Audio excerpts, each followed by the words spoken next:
고린도후서 1장 보겠습니다.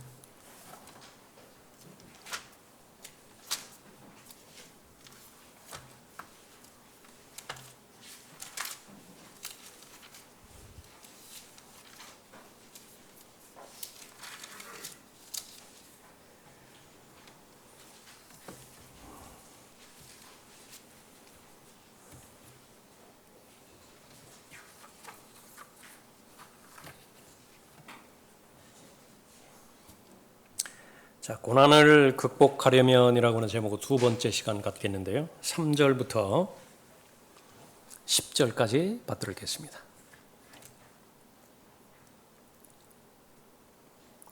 하나님을 송축하리로다. 그는 우리 주 예수 그리스도의 아버지시요 자비의 아버지시요 모든 위로의 하나님이시며 우리의 모든 환난 가운데서 우리를 위로하시는 분이시라. 그러므로 우리 자신이 하나님께 받은 위로로서 어떠한 고난 중에 있는 사람들도 위로할 수 있는 것이라. 이는 그리스도의 고난이 우리에게 넘친 것 같이 우리의 위로도 그리스도로 말미암아 넘치기 때문이라. 우리가 고난을 당하여도 너희의 위로와 구원을 위함이니 그것들은 또한 우리가 겪는 동일한 고난을 잘 견딜 수 있게 해주며 우리가 위로를 받는 것도 너희의 위로와 구원을 위한 것이라. 너희에 대한 우리의 소망이 확고함은 너희가 고난에 참여하는 자가 된 것 같이 너희가 또한 위로에도 그러한 줄 우리가 알미라. 형제들아, 아시아에서 우리에게 닥쳤던 고난을 너희가 모르기를 원치 아니하노니 이는 우리가 받은 극심한 압박으로 인하여 견딜 힘을 잃어 심지어는 삶의 절망에까지 이른 것이라. 우리는 우리 자신 속에 사형 선고를 받았으니 이는 우리로 우리 자신을 신뢰하지 아니하고 죽은 자들을 살리시는 하나님만을 신뢰하게 하려 함이라. 그분께서 우리를 그처럼 극심한 사망에서 구해내셨으며 또 구해내고 계시니 그분께서 여전히 우리를 구해내 주실 것이라고 우리는 그분을 신뢰하노라. 세상 종교의 특징은 고난을 면하려는 것이 목적입니다. 이렇게 한참 더운 때에 동굴에다가 절을 하나 지어놓고요.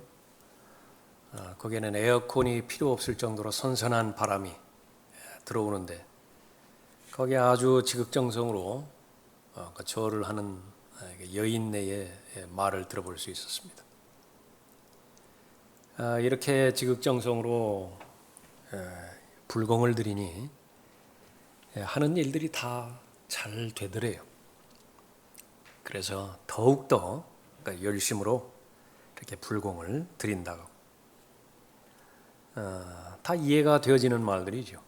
근데 문제는 무엇이냐 그러면 그것이 이방 종교의 공통 목표임에는 분명한데 그것이 이 마지막 날들에 이 기독교 신앙에까지 침투해서 그 목적이 고난을 면하기 위해서 고난을 회피하기 위해서 믿음 생활을 하는 것이 되어버린 것입니다. 성경적 기독교 신앙, 그것은 건전한 교리로부터 시작이 되어지죠. 건전한 교리를 알고 믿고 실행함으로 인해서 그 열매를 맺게 되어지는 것인데 본문을 잘 해석하고 또 본문이 말씀하시는 그 부분들을 적용함으로 인해서 말씀으로 인한 열매를 맺게 되지는 것인데 반까지는 잘 하는데 개인의 실제적인 삶에 적용시키는 데 있어서는 몸서리치는 부분이 있어요. 그 가운데 하나가 이 고난에 대한 적용입니다. 왜 그런 것인가? 이 고난에 대한 교리를 잘 못 배웠기 때문에 그래요. 잘 배웠다 하더라도 적용하는데 용기가 없기 때문에 그렇습니다. 하나님께서 은혜를 주시는데 은혜를 주시는 통로는 고난이에요. 하나님은 사랑이시죠. 그 사랑이 어디에 있느냐 그러면 예수 그리스도 안에 있습니다. 예수 그리스도 안에 있는 사랑을 하나님의 자녀들에게 주시기 위해서는 예수 그리스도의 고난은 필수적이에요. 예수 그리스도의 고난 없이 예수 그리스도 안에 있는 모든 영적인 복을 주실 방법이 없습니다. 반드시 십자가를 통해서 영적인 복들을 주신 것이죠. 그래서 예수 그리스도를 잘 믿을 수 있도록 하시는 것이 하나님의 뜻인데요. 그 믿음을 주시는 것과 병행해서 고난까지 주셨다고 빌립보서 1장 29절에서 말씀하십니다. 그를 믿을 뿐만 아니라 고난까지 주신 거예요. 고난을 받게 하려 함이라. 자, 우리의 교리를 한번 정립시켜 보십시다. 고난에 대한 교리. 그것이 바로 하나님께서 적극적인 목적을 가지고 유익을 주시기 위해서 하나님의 자녀들에게 계획된 하나님의 계획인가? 그렇게 알고 있으면 올바른 교리를 잘 알고 계시는 거예요. 그렇다고 한다면 그 지식을 이제 삶에 적용해야 되겠죠. 그러니까 적용하는 것이 이제 하나님의 말씀에 대해서 내가 순종하고 하나님의 말씀에서 명령하시는 것을 내가 복종하는 것이죠. 육신적으로 출생할 때의 산고의 고통 없이 출생하는 사람은 아무도 없죠. 영적인 출생 마찬가지입니다. 영적인 출생도 누군가의 고난을 통해서 출생을 했는데 사도 바울의 고백에 의하면 성장하는 데 있어서도 계속 산고를 치른다고 사도 바울이 고백을 해요. 역시 마찬가지로 고난의 과정을 통해서 믿음이 성장하는 것입니다. 하나님께서는 모든 사람이 구원받기를 원하시죠. 고난 분리시킬 수 없습니다. 그 사람이 진리의 지식에 이르기를 원하시죠. 다시 말하면 그리스도처럼 되기를 원하는 것입니다. 그리스도로 충만하게 꽉 채워지기를 원하는 거죠. 고난 없이 불가능해요. 그런 목표가 어디 있느냐? 구원을 받고 진리의 지식에 이르는 것이 나의 목표라고 한다면 이 고난은 다른 각도에서 보여질 거예요. 그리스도의 충만하심에 장성한 분량에까지 이르는 것이 이 지상생에서의 목적이라고 한다면, 목표라고 한다면 이 고난은 다른 각도에서 바라볼 텐데 그것은 하늘에서 보시는 관점이에요. 하늘에서는 이 고난을 어떻게 바라볼 수 있는 것이냐. 알래스카에서 청어를 잡아가지고 영국까지 옮기는데요. 문제는 다 죽어요. 방안을 하나 마련했는데 거기에다가 메기 몇 마리를 집어넣었더니요. 다 산채로 나오더라. 먹히는 것은 먹히는 것이지만 그 안 죽으려고 긴장을 놓지 않고 그 먼 거리를 살아서 도착을 하더라고 말이죠. 자, 우리의 믿음이 전혀 손상당하지 않고 단번에 전해주신 믿음, 이것이 잘 지켜지는 가운데서 우리가 하늘나라에 들어가기까지 그 순수함과 거룩함을 잘 유지를 해야 되는데 하나님께서는 매기를 넣어주셨어요. 그것은 고난입니다. 그것이 없으면 어떻게 되는 것이냐? 그러면 바로 달려갈 길을 다 마치지 못하는 것입니다. 내가 이런 일들을 너희에게 말한 것은 너희가 내 안에서 화평을 지니게 하려 함이라. 오해하지 말아야 될 것은요, 하나님께서는 우리를 막 고난에 넣어주셔서 막 고생하게 하고 막 허덕이게 하고 무거운 짐을 지게 해서 그렇게 하는 것이 결코 아니에요. 하나님의 뜻은 예수 그리스도를 통하여 화평을 지니게 하기 위함인 것입니다. 하나님께서 원하시는 것은 모든 하나님의 자녀의 필요가 결핍이 예수 그리스도를 통하여 채워지는 것이에요. 구원받기 이전에는 나를 생존하게 만들고 먹여 살린 것이 세상이었습니다. 세상의 신은 이 세상의 신이죠. 그러니까 마귀를 섬겼더니 마귀가 먹을 것과 입을 것 포함해서 삶의 필요를 채워준 거예요. 이제는 주인이 바뀌었습니다. 만왕의 왕이시고 만주해 주신 예수 그리스도를 주라고 시인하는 그 시점부터 시작해서 그 나의 주님이 나의 모든 필요들을 채워주시는 것입니다. 화평도 마찬가지예요. 세상을 살아가면서 세상이 주는 화평이 있고 또 세상이 주는 기쁨이 있지만은 그런 것으로 살아왔던 그 기쁨은 거기까지고요.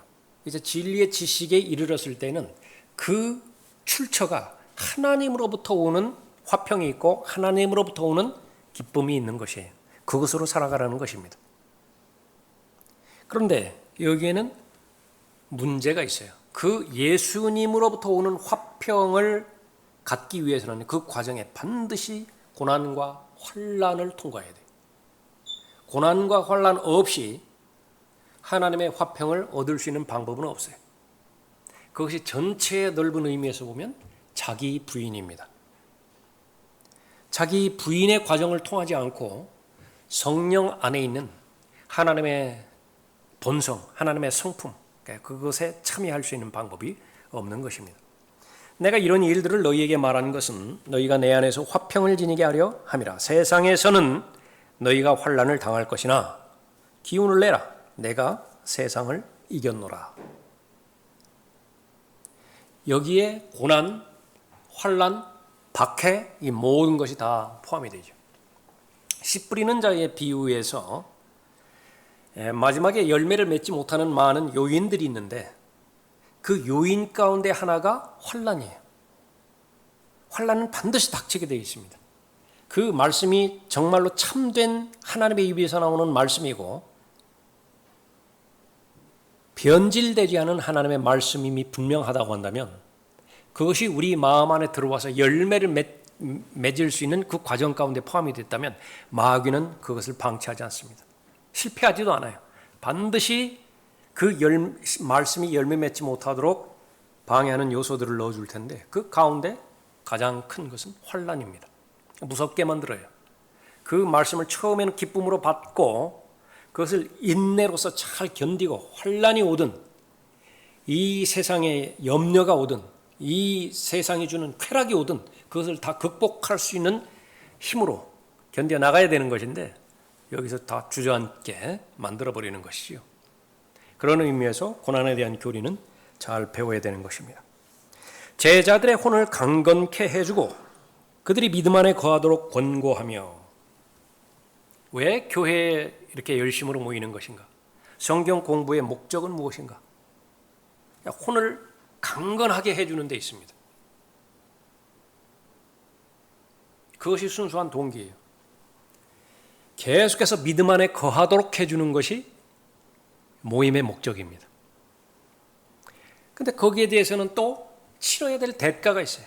내 혼이 강건하게 되기 위해서는 내가 계속해서 믿음 안에 하나님께서 인정하시는 야고보에서 말하는 살아있는 믿음이죠. 죽은 믿음 말고 그 안에 머물기 위해서는 반드시 환난을 통과해야 돼요. 제자들의 혼을 강건케 해주고 그들이 믿음 안에 거하도록 권고하며 또 우리가 많은 환난을 거쳐서 하나님의 나라에 들어가야 한다고 말하느니라. 사도행전 14장 22절 말씀이죠. 많은 환난을 거쳐서 구원받아야 된다는 말이 아니라 구원받은 하나님의 자녀가, 구원은 선물이기 때문에 믿음으로 말미암아 은혜로 단번에 구원받죠. 그 구원받은 하나님의 자녀가 이제 하나님의 나라에 들어가는 과정, 그것은 순례자의 과정인데 타국인의 여정인데 거기에는 반드시 환난이 있다 말씀하고 있습니다. 그러면 이거 지금까지 바라보았던 것은 환난은 부정적인 요인이에요. 고난은 부정적인 관점이라. 하나님께서는 그렇습니다. 부정적인 관점으로부터 시작하게 하시는 것인데 처음에는 믿음이 없으니까 부정적으로 보일 수밖에 없어요. 부담스럽다고요.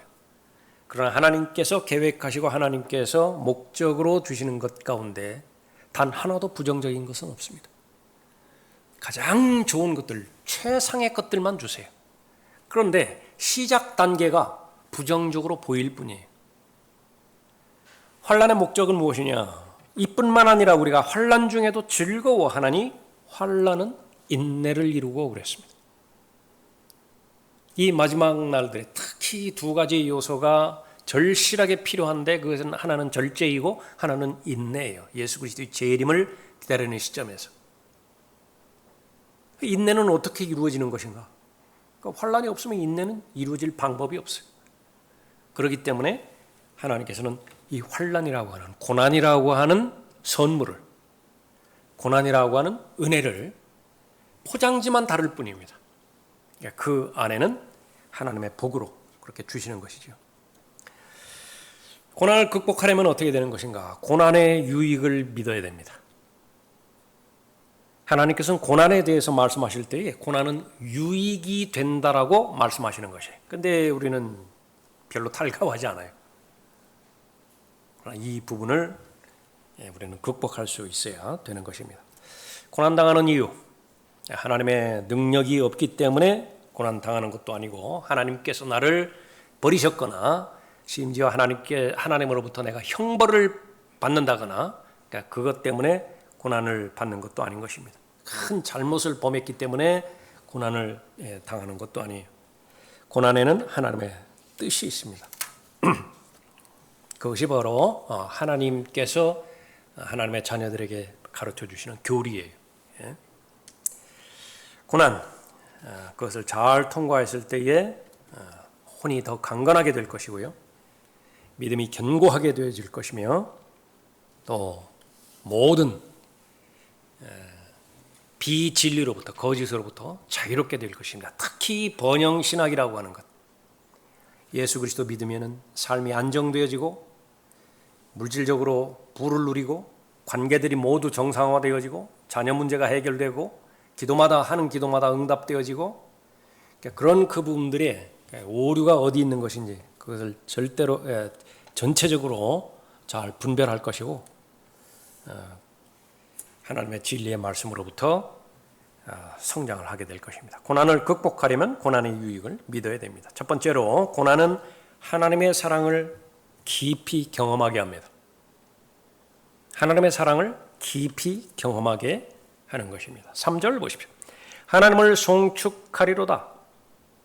그는 우리 주 예수 그리스도의 아버지시요 자비의 아버지시요 모든 위로의 하나님이시며. 근데 내가 지금 고난받은 적이 없다. 그러니까 위로의 하나님은 뜬구름이에요. 어떻게 알죠? 부활의 능력을 지니고서 살아가는 사람이 그리스도인인데 죽음의 경험이 없어요. 부활은 뭐예요, 그럼? 그러니까 죽지 않았는데 뭔 부활이 적용되느냐고요. 반드시 먼저 죽음을 경험해야 됩니다. 그 다음에 부활의 능력을 가지고 살아가는 것이죠. 하나님의 사랑, 온전한 하나님의 사랑을 우리가 알기 위해서 그 사랑 안에는 많은 요소들이 들어있는데 특히 위로의 하나님이시 경험해야 됩니다. 어떻게 경험하죠?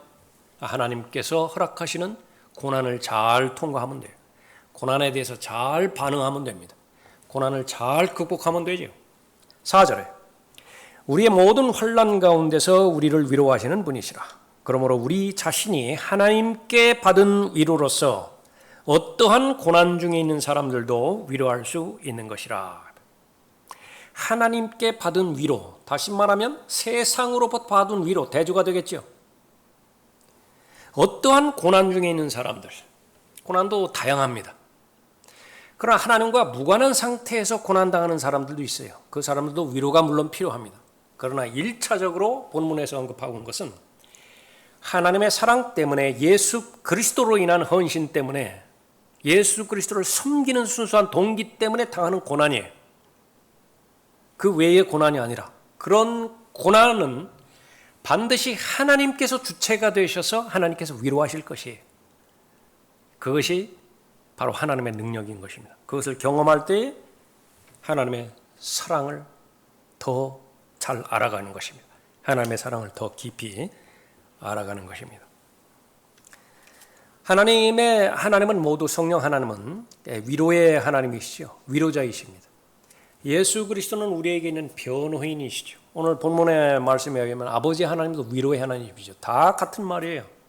위로하시는 분이십니다. 위로하신다. 감당할 수 없는 시험은 허락하지 않으세요. 고난 가운데 환난 가운데 통과하는 것인데 어떠한 위로도 그것이 감당이 안 된다. 사람은 힘들어서 죽는 것이 아니라 위로가 없어서 죽는다는 말이 있죠. 다 맞는 말은 아니에요. 힘들어서 죽는 사람도 있습니다. 그러나 많은 부분에 있어서 위로받지 못해서 죽는 거예요. 위로해 줄 수 있는 위로가 없어요. 그런 환난과 고난은 절대로 허락하지 않습니다. 하나님께서 위로의 하나님으로 위로해 주시는 것이죠. 그가 이 일에 친히 시험을 받아 고난을 당하셨으므로 시험 받는 자들을 능히 도와줄 수 있느니라. 히브리서 2장 8절 말씀인데 다시요. 예수 그리스도는 왜 시험을 받아 고난을 당하셨죠? 그 십자가만 우리가 생각할 수 있다. 그러니까 그것은 이제 전 단계이고, 마무리돼 완성이 되기 위해서는 그 십자가를 통해서 새로운 피조물이 창조되는 씨들이 있죠. 그리스도인들입니다. 그 그리스도인들은 반드시 예수 그리스도의 걸어가신 발자취를 걸어가기 때문에 선생님이 고난을 받았다고 한다면 제자가 고난을 받는 것은 더 말할 나위 없어요. 그건 너무나 자연스러운 일이라. 그럼 누가 위로해 줄 것이냐? 누가 위로해 줘요? 선생님이 위로해 주는 거예요. 선생님이 제자를 위로해 주는 것입니다. 위로하지 못할 그런 종류와 그런 깊이의 고난이 있는 것인가? 성경은 자신 있게 기록하고 있습니다. 없어요. 모든 고난들, 모든 시험들, 그건 다 위로하실 수 있다. 예수 그리스도께서 시험받아 고난 당하신 목적은 시험받는 자들을 능히 도와주실 수 있는 것입니다. 그러니까 여러분이 고난 가운데 있으면 그건 도움의 대상자지요. 후회자예요. 혜택을 입는 것입니다. 조금 더 깊이 들어가 볼까요? 얼마든지 예수 그리스도께서는 도우실 준비가 되어 있는데 여러분이 그 고난에 대해서 거부해버렸어요. 그 고난의 길, 분명히 하나님께서 제시해 주시고 인도해 주시는 길인데 딴 길을 선택해버렸어요. 도움을 받을 방법이 없어요. 하나님의 사랑을 받을 방법이 없다 그 말이죠. 환난 중에 우리를 위로하신다 말씀하셨죠. 이는 그리스도의 고난이 우리에게 넘친 것 같이 우리의 위로도 그리스도로 말미암아 넘치기 때문이라. 고난이 크면 클수록 위로는 더 커지게 돼요. 고난이 작았으면 좋겠다. 그러니까 우리의 소망입니다. 괜찮아요. 고난을 처음부터 다 감당할 수 없는 고난을 주시지는 않으니까. 그러나 조금 욕심을 부리면 이제 투자의 관점에서 바라볼 수 있는 것입니다. 투자의 관점에서 더 많은 것을 얻고 싶다고. 하나님에 대한 사랑이 이 정도 사랑에 만족하는 그 단계가 있지만은 그러나 그 단계가 극복이 될 때는 아쉽잖아요.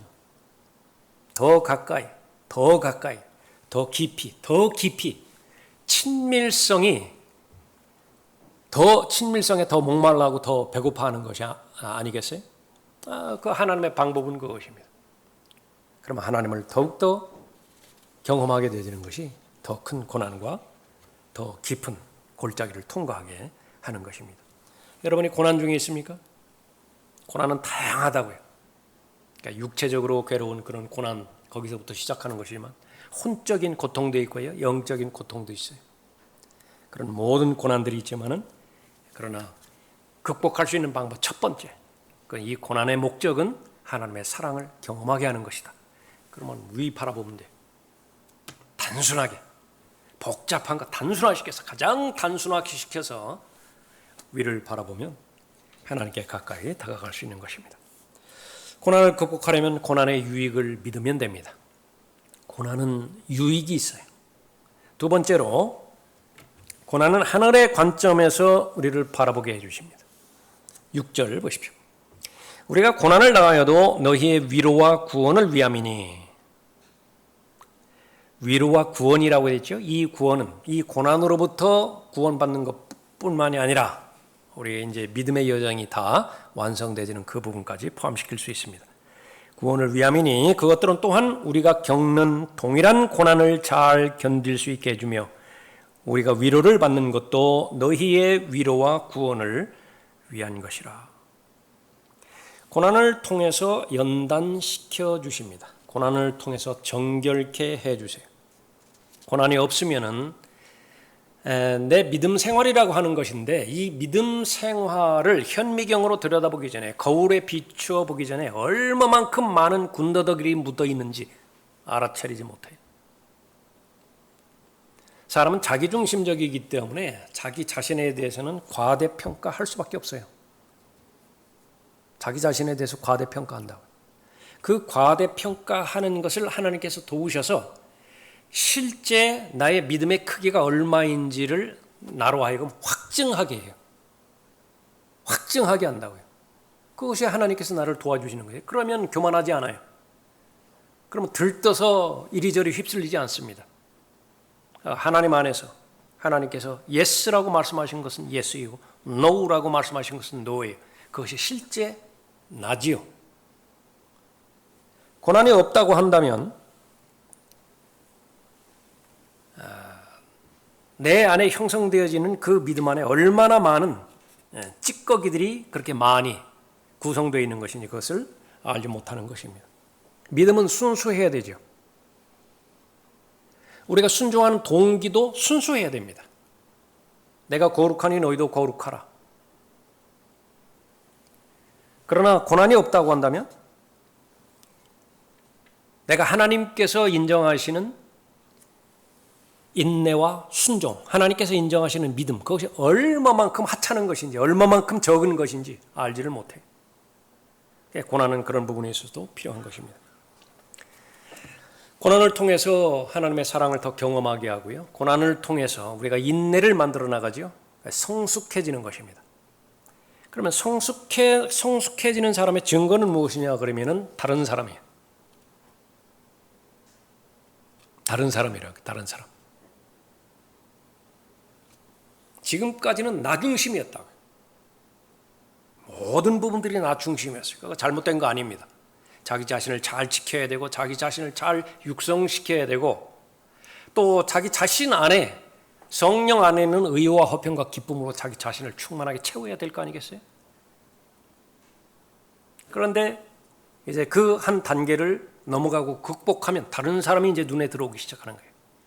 다른 사람을 나처럼 대하기를 시작할 것이라고. 그것이 섬기는 것이에요. 지금까지는 내가 겪은 어려움, 환난, 고통, 박해 이것만 해결하는 데 급급했어요. 그런데 이제 성숙하다 보니까 다른 사람도 나와 똑같은 처지에 있는 것을 내가 보게 된 것입니다.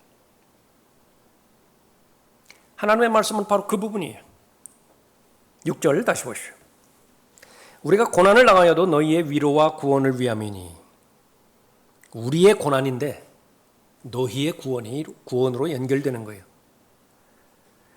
우리가 고난을 당하여도 너희의 위로와 구원을 위함이니 그것들은 또한 우리가 겪는 동일한 고난을 잘 견딜 수 있게 해주며 우리가 위로를 받는 것도 너희의 위로와 구원을 위한 것이라. 눈물 젖어본 빵을 먹지 않은 사람? 진정으로 배고픈 자를 위로할 수 있겠는가? 위로는 하되 한계가 있겠죠. 중병에 걸려있는 사람, 건강한 사람이 아무리 의학 지식을 동원해서 그렇게 말한다 하더라도요, 그 옆동에서 똑같은 병 걸려있는 사람이 와가지고서 한 5분 동안 침대에 그냥 탁 걸터 앉아주는 거. 무게가 다르죠. 무게가 다르다고. 자식을 먼저 보낸 그 부모의 마음을 목사가 와가지고 막 또 성경 어떻게 하고 막 기도하고 그렇게 되는데 먼저 4년 전에 똑같이 큰 아이를 보낸 그 사람이 와가지고서 안아주고서 그냥 같이 울어주는 거예요. 아무 말도 안 해요. 누가 그 위로를 해줄 수 있겠어요? 바로 그것을 말하는 것입니다.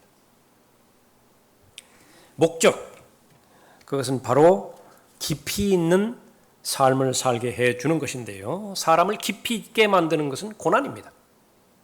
사람을 무게 있게 만들어주는 것은 고난이에요.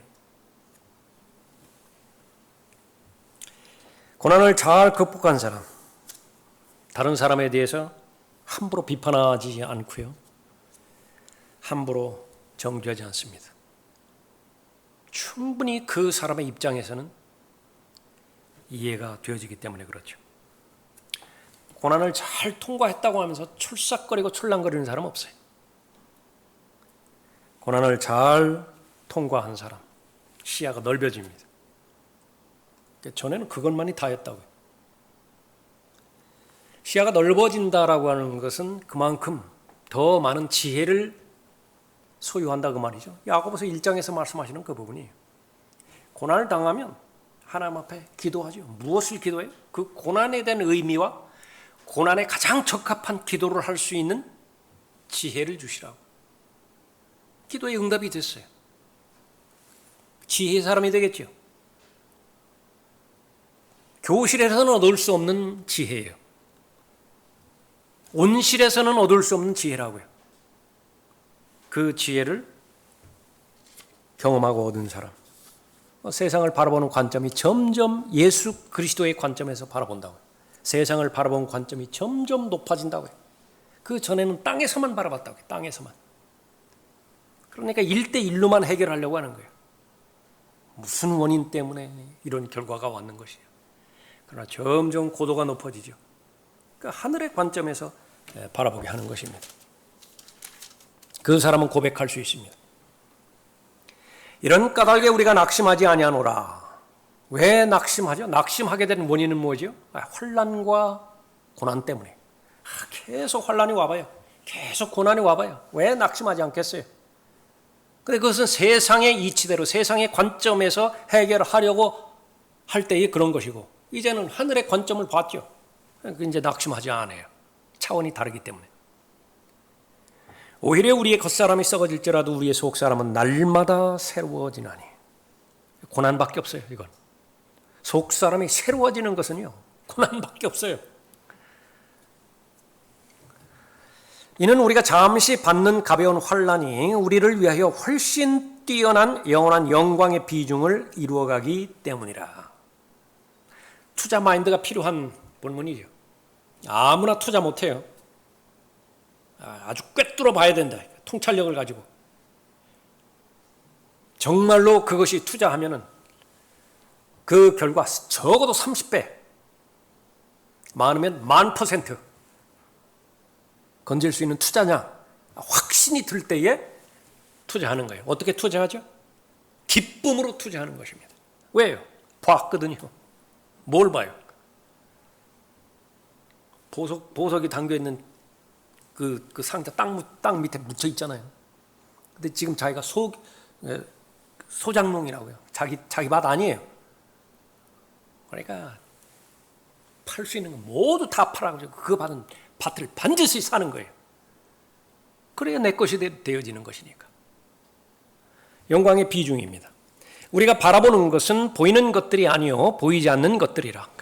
보이는 것들은 뭐죠? 지금 현재 닥친 고난이에요. 현재 닥친 환난이고 현재 닥친 시련과 박해예요. 그러나 그 뒤에 무엇이 기다리고 있어요? 보이지 않는 것들이라. 이는 보이는 것들은 잠깐뿐이지만 보이지 않는 것들은 영원하기 때문이라. Long look. 믿음이 성장할수록 멀리 바라볼 수 있습니다. 그 멀리 바라볼 수 있는 것은 믿음의 대상, 믿음의 창시자의 완성자이신 예수를 바라보는 사람은 그 시각을 바라볼 수 있는 것이죠. 여러분이 어려움 당하고 있을 때에 하나님께서는 반드시 여러분을 위로하셨어요. 그런데 문제는요, 그 위로의 방법을 잊어버리면은요, 그 위로의 방법을 기억하지 못하면 다른 사람 위로할 수 없어요. 반만 이루어진다고. 반만. 고난의 목적은 분명하게 다른 사람을 섬기기 위해 섬길 수 있는 역량을 가질 수 있도록 성장시키는 것인데, 다른 사람을 섬겨야 될 거 아니겠어요? 그렇다고 한다면 나에게는 간증이 있어야 된다. 그 간증은 내가 기억하는 거 아니겠어요? 그때 어려웠을 때에 하나님께서 어떻게 구체적으로 인도해 주시고 해결해 주시고 구출해 주셨는지. 그 문제에서 극복은 됐는데 사람만 떠올라요. 사람만. 그 사람이 와가지고 도와줬지. 환경만 떠오른다고 하는 거예요. 그때 어떻게, 말은 표현은 안 한다 하도 속으로는 재수 있게, 재수 좋게 말해요. 그러니까 어떻게 우연히 그렇게 돼가지고서 더 깊이 안 빠지고 그랬지. 사실은 변하지 않아요. 사실은 하나님께서 간섭하셔서 다 건져내 준 것이라고요. 그런데 그 도움을 받은 사람의 해석은 자기중심적으로 한다. 그러니까 한계는 거기까지. 그 하나님의 도우심의 능력, 하나님의 은혜의 능력은 무한대로 뻗쳐나갈 수 있을 텐데 다른 사람 도와줄 거 아니겠어요? 그 사람도 하나님의 은혜의 능력을 소유했으니까 그 사람이 잊지만 않는다고 한다면 다 같은 처지에 있는 사람들 또 도울 수 있는 거 아니겠어요? 거기에서 그쳐버리는 것입니다. 하나님께서 어떻게 위로해 주셨는지 반드시 기억하고 있어야 되죠. 그래서 감사해요. 감사하는 사람은 잊지 않는다. 그러나 감사하지 않은 사람이 이제 어떻게 되는 거예요? 하나님을 잊는 것입니다. 고난을 극복해야 됩니다.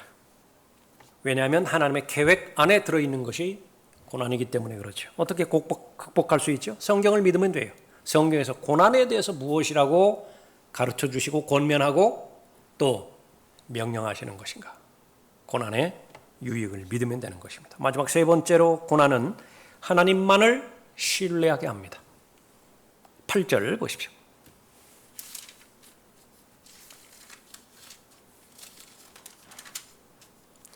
형제들아, 아시아에서 우리에게 닥쳤던 고난을 너희가 모르기를 원치 아니하노니 이는 우리가 받은 극심한 압박으로 인하여 견딜 힘을 잃어 심지어는 삶의 절망에까지 이른 것이라.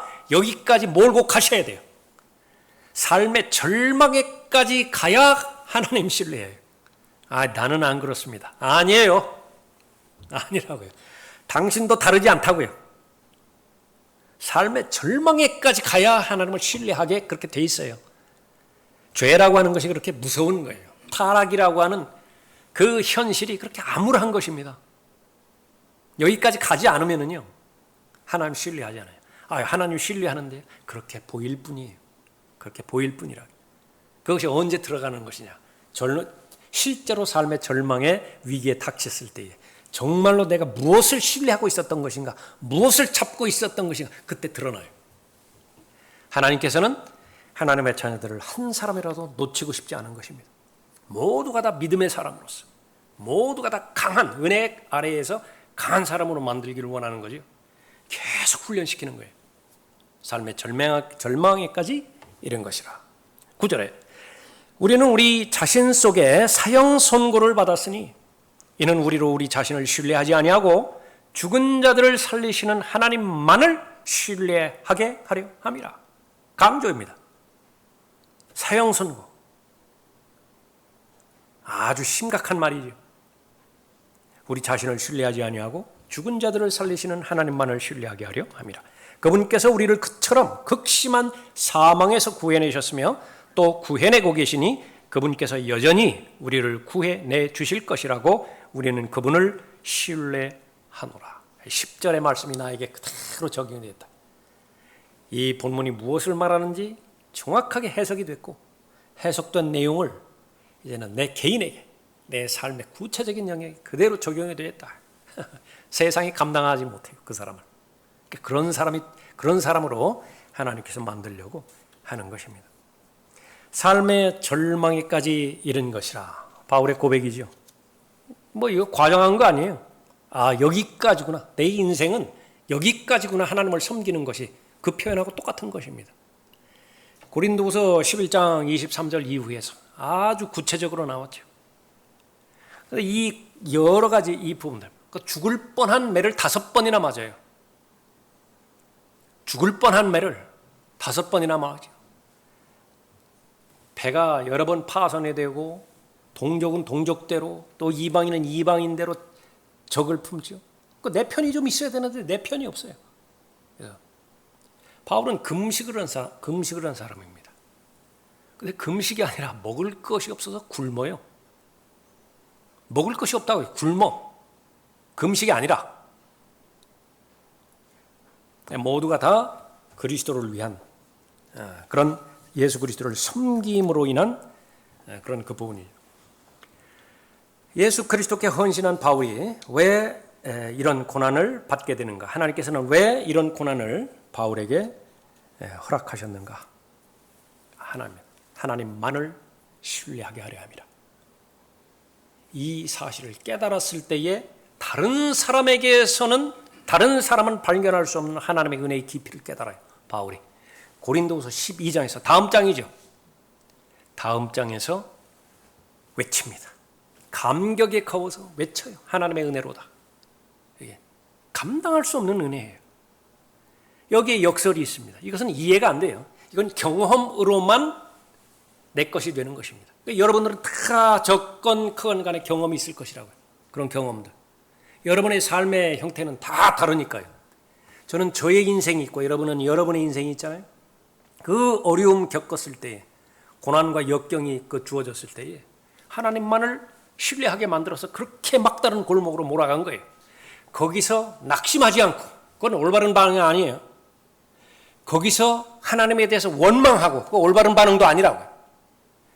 그 고난의 과정을 믿고, 뭘 믿어요?